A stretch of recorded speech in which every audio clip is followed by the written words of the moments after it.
The Speaker of the House, Nancy Pelosi, launched a formal impeachment inquiry.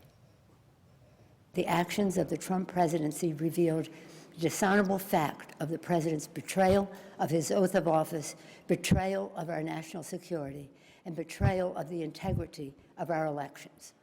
Therefore, today, I'm announcing the House of Representatives moving forward with an official impeachment inquiry.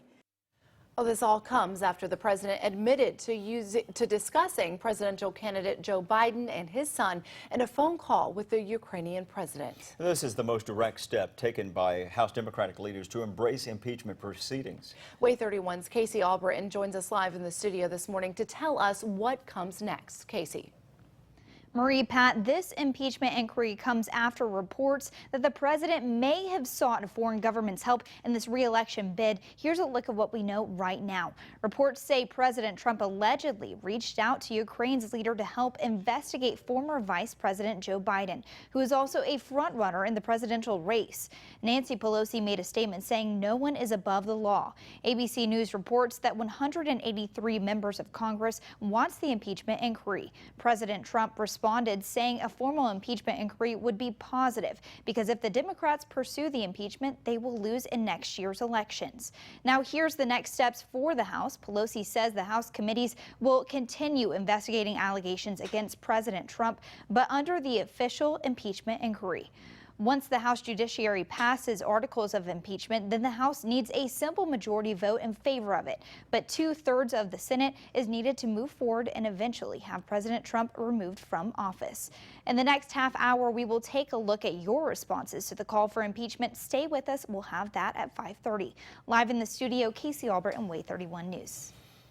All right, thank you, Casey. Yeah, in the meantime, the president vented about the impeachment push on social media. On Twitter, he said, quote, "They never even saw the transcript of the call, a total witch hunt." The president also tweeted in all capital letters, "presidential harassment."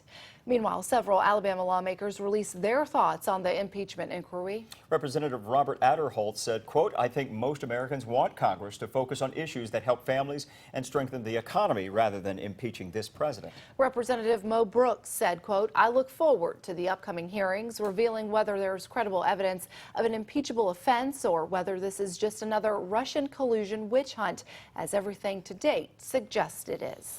And Democratic Senator Doug Jones said in a tweet, "The allegation that the president withheld military aid in order to pressure Ukraine, even indirectly, to investigate a political opponent is a very serious matter.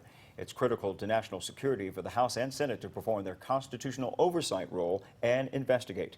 And we reached out to Senator Richard Shelby's office for a statement, and we're still waiting to hear back.